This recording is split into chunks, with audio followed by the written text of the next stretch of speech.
got back early Sunday morning from Troy, Alabama, and actually I think that the schedule works out pretty well where we could kind of let these guys sleep in a little bit more than we normally would. We went ahead and pushed practice back a little bit this morning with the holiday today, and then got some good work in.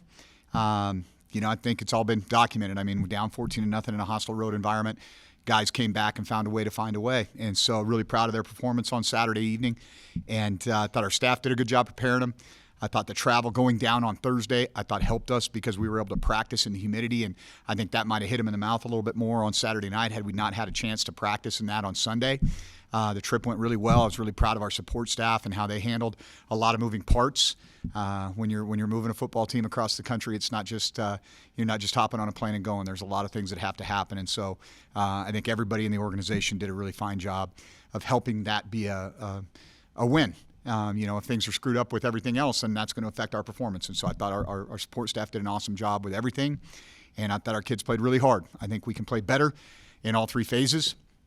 I think we shored up some issues that we had on special teams and played really well in that phase. Defensively, I think we played really, really hard. We did not play as smart as we need to play. We got out of our gaps a little bit, not as disciplined in terms of our run fits as we need to be, and that's going to be tested again this week. We're playing another team that played in the postseason last year, a bowl team in Georgia Southern. And I think that'll be a theme throughout the rest of this season, obviously, we knew we had a challenging schedule coming into this. And so Coach Helton's the guy that's coached a lot of football, had a lot of success. You can see his DNA on this team.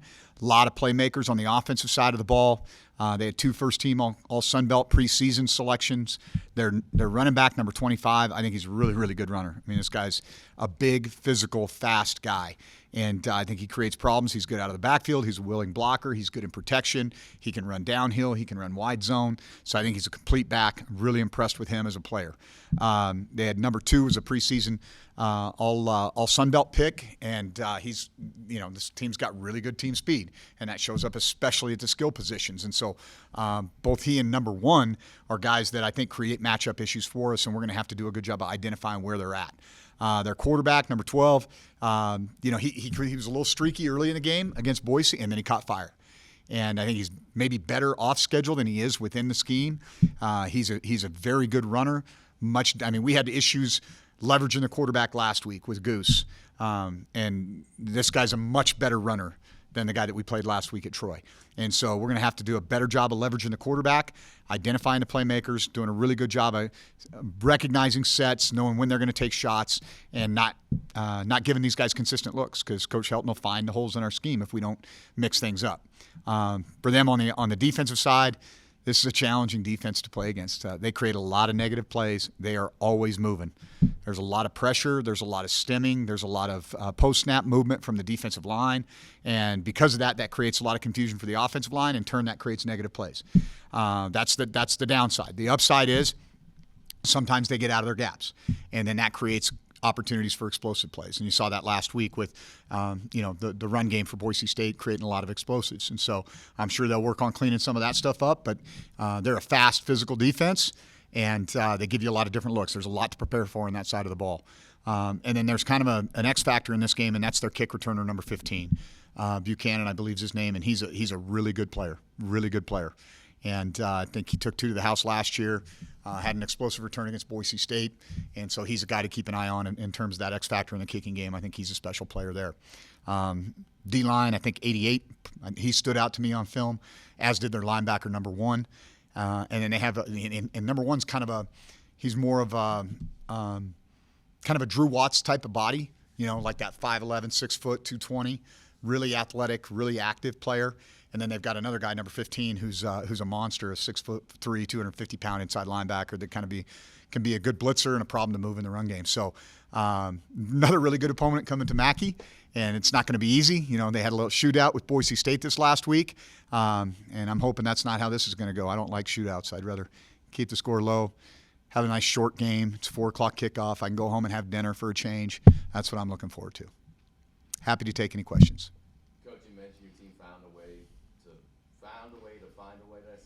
Sure, go ahead. Okay. Whatever. I'll take your lead. From your eyeballs and what you saw, especially late, what did you see specifically that let y'all come out on top? Yeah. Are we good with the mic? I know that was an issue in the last couple. Do you think I'll be able to hear the question? Okay, so yeah, I think the difference for us was competitive maturity. We grew. There was a point going into the fourth quarter where Coach Mastro upstairs is like, hey, just remind these guys, man, they're not used to having any success. We got to keep them in the right spot. And I felt like, and I kind of mentioned this in their SMU game, we kind of rode the roller coaster. And so once we got to the top, there was going to be that big downer when we had the error on the kickoff return. We weren't able to kind of respond appropriately to that. And in this situation, I thought our guys, I think we did a good job as a staff of kind of reminding those guys to keep a level head, stay in the sweet spot, don't get too high, don't get too low. And I think you learn a lot sometimes from a tough loss if you can back it up with a tough win. And I think that we were able to do that. And I think that changes the DNA of our team because now they know they can do it. Coach, defensively, what do you have to consider when a team puts up 45 points on one of the Mountain West stronger programs? Yeah, well, I think that you got to understand that they have the athletes to create explosive plays. And so what we've got to do is make them earn it. All right, we've got to make them earn it, and that means mixing our coverage, not being overly aggressive, being okay with giving up yards, just don't give up points.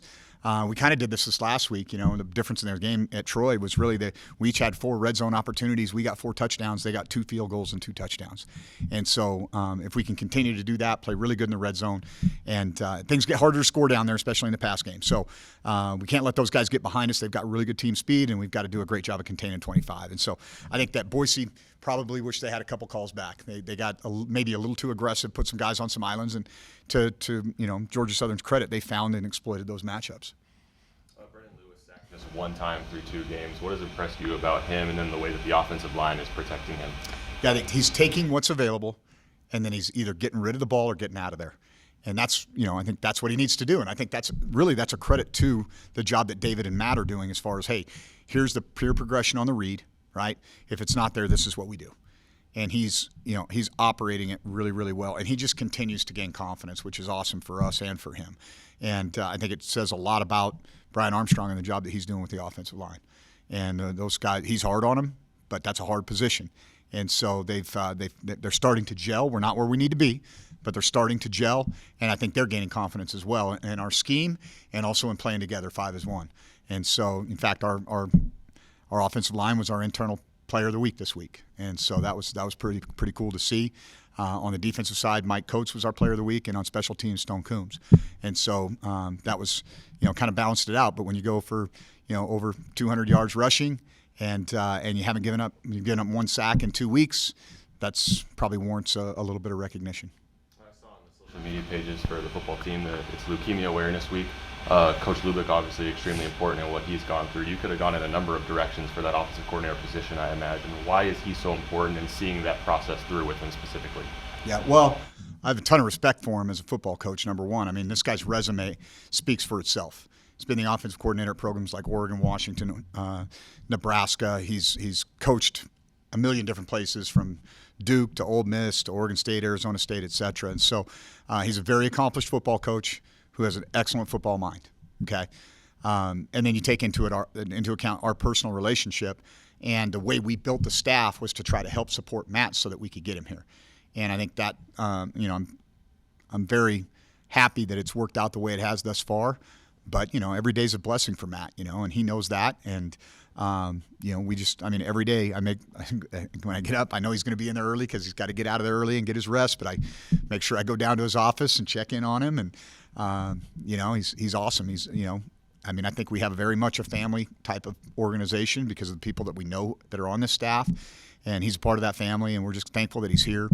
I know he talked a little bit about his experience with the team today because we're going to have them involved on Thursday, their day off, on some events around campus, promoting Be the Match and getting a game. And, I think it's a worthy cause, and it's painless and harmless to be a part of. I mean, get a swab, you're done. Even if you choose to become a match, it's not like there's something invasive. You're just giving blood for all intents and purposes.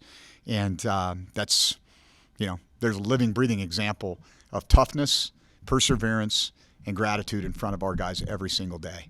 And one of our guys was talking about having a cold and having the sniffles, and I said, hey, well, that guy's got leukemia. What's your excuse, right? And I tweeted out this morning and said, I believe this is one of the not one of the best. This is the best story in college football this year. This is the best story. The fact that he's here doing this is absolutely phenomenal.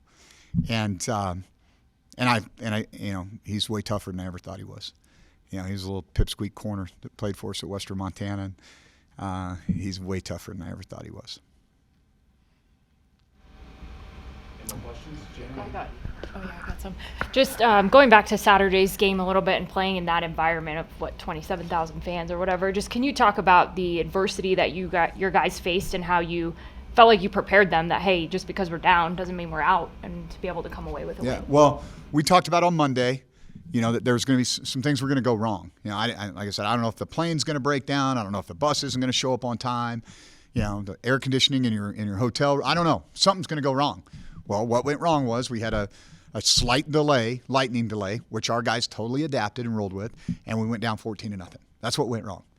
And I told them not to flinch, and they didn't flinch. And even at halftime, before I got in there, guys were saying, don't flinch. And so they had the right mindset. I think they knew they could play with them. There was going to be a high degree of emotion. Troy, it's their season opener, new head coach, all that stuff. Very similar to our situation with SMU. But they jumped on us. We were able to kind of ebb that tide. The score at the end of the half was huge. That was huge to build momentum. And for us to win the middle eight, score at the end of the half, score in the first possession of the second half, that swung the game right there. And so I thought our staff did a tremendous job of managing the game the right way, including slowing it down when we got into a 4-minute mode. And we knew they had, not only did they have to score a touchdown, they had to score a touchdown and they had to get the 2-point conversion. So even when they got the touchdown, they still got to get one more, and that would have only sent it to overtime. So we were really in a lot more control than I think people really realize in that situation. There was a lot that had to go right for them and a lot that had to go wrong for us for them to get that. And even if they'd have got the 2-point conversion, we'd have taken it to overtime and we'd have been okay. Why do you feel like you guys have been so effective in the red zone? I think Matt's a pretty good game planner. I think he spends a lot of time on that particular third downs and red zone. Heck, we were unbelievable on third downs. 60% on third down. Now, the bad part was so were they. So that was kind of the wash in the game. And we were great on third down. They were great on third down. They actually had a little bit more time of possession than we did, but that was primarily a wash. It was about 1 minute and 10 seconds different on time of possession. We rushed for a good amount of yards. They rushed for a good amount of yards. Difference in the game was red zone scoring. Like I said, we had 4 touchdowns. They had 2 touchdowns and two field goals. So I think that the mindset that we have going in there, and I think the game planning and the time that we spend in that particular phase. Just you touched on Brendan Lewis a little bit and how even last week at practice, like on Monday, he had a different persona to him a little bit. Just how do you think he's continued to grow now just in these 2 short weeks? I think, he's got to have a lot of confidence, from knowing that, hey, we've got a scheme and we've got playmakers around him. Like, he doesn't have to go do everything. And I haven't, this might be a little bit embarrassing to say, but I haven't even watched a full game from last year. I couldn't tell you a damn thing about what this team was. I knew it wasn't good. But I was not going to form an opinion on who these players were based on film that was put out there a year or 2 years ago. So I tried to keep a real open mind about that. And I suspect that a lot of this fell on him, and so he had to kind of run for his life and do some things like that. Well, when you put a Jaden Smith out there that can go for 8 for 81 and you can go to a Cortez Braham, and you got, Marcus Bellin that you can spit the ball to. And then, oh, by the way, we got a little security blanket for him in the tight end, Jace Henry. And, we've got a bevy of backs, whether that's Sean Dollars or that's Savion Red or that's Patrick Garwo, or we've got other ones that are pretty good too that just aren't getting touches because those other guys are playing at such a high level. So we've taken some pressure off of him and asked him to do the things that he's good at, use his legs when appropriate, and easy progression throws for him. And he got into rhythm, and I think he's continuing to gain confidence. You mentioned Georgia Southern a little bit, but, seeing them against a Mountain West team, how does that help now that you guys have a full game of film on them against a familiar opponent? Yeah, I think the good news is in this particular situation, not only do we have a game, we also have a season. This is the same staff. This is the same head coach. The personnel is somewhat different, but there's a lot of familiarity. And so it's more like playing SMU for us than it is playing Troy. I knew Troy was going to be a feeling out process. We thought we knew, but we didn't really know what we were going to get. And so that made it a little bit challenging. But, I think, obviously seeing them play against Boise State, they were highly competitive. They created a lot of negative plays. They made a lot of plays on offense. They were dynamic and explosive in the kicking game. So I think that definitely got everybody's attention. Pete Thamel's report last week about Chubba Purdy. Can you confirm whether he'll be available or not this week? I don't know that he'll be 100% available. He's going to start throwing. He's got a throwing progression he's going to start this week. And so if that progresses well, then, AJ will be the backup going into this game and probably the backup going into the Minnesota game as well if everything goes fine. But he'll be ready to start throwing and practicing as usual, hopefully, and when we get to next Monday. Just to touch on AJ Bianco, when he came into the game on Saturday, it just seemed like it was a seamless transition for him. Can you talk about him and what he's been able to do and to come into that moment and be able to help you guys out? Yeah, he's a good player, and he's played football and won games and has a lot of confidence, and he prepares really well. And so, there was no hesitation. That was not a moment of panic by any stretch of the imagination. Let's be clear about this. A.J. Bianco didn't lose the job. Brendan Lewis won it. So they're both capable, and so I think it was awesome. Our players had confidence in him, and he got flushed out of the pocket and drilled one. That was a critical third down for us. And so, next man up, man. That was awesome to see. 2-point underdog Saturday. Do you feel like this program's still not getting the respect that it might deserve? I could care less. I could care less. They were wrong about 28 points too, so whatever. Going back to the quarterbacks, is Brandon a full go? I saw him hop off there. Minor ankle sprain. He's fine. Okay. Came back in the game, was effective. No big deal. Just one question really quick. Just based off your guys' rushing success these past 2 weeks, are there any adjustments that you're planning to make, to combat this Georgia Southern run defense? Well, every week's going to be a different week. Stylistically, we're playing 4 down front instead of a 3 down front. As I mentioned, they move a little bit more. They're probably a little bit more aggressive in terms of – they're more like SMU in terms of how aggressive they are in early downs. And so, everything in the run game is about finding the matchup and the style that fits. There's no one size fits all. That's what I love about Brian, our offensive line coach. He will find answers for us in the run game, and he's gotten pretty good at that over the years. And so you combine that with what Matt's doing in the pass game and marrying those two together, I think that's been a good pair for us. In your assessment, why was the rushing game so effective on Saturday?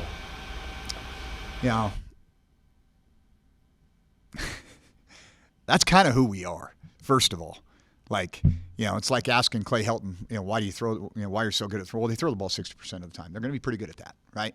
Well, we probably are more the other way. We're 60-40, run pass. So I think one of the reasons is because that's who we are. Our identity is to be a tough physical running team, right? I think we've got backs that embrace that. Okay, that was a physical game. But the second Pat Garwo trucked 2 of their DBs down the sideline and said, feed that dude tonight, right? He's going to be the guy, right? And Savion has a physical running style as well. And so I think Pat being ready to go 100% because he's really kind of been milking some injuries throughout all spring and then through fall camp was critical in this game because his style fit what we needed in that moment. And that might be a different guy. It might be Kai Woods. It might be Sean Dollar. I don't know. It might be somebody a little bit different this week just based on what the matchup presents. What's just your thoughts overall week 1 for Mountain West teams? Any of the film that you did get to see? Yeah, I don't watch them. I'm focused on us. We got 4 more weeks of preseason before I got to worry about the Mountain West Conference. So, I think what I do know is this. I mean, I watch this. I see the scores.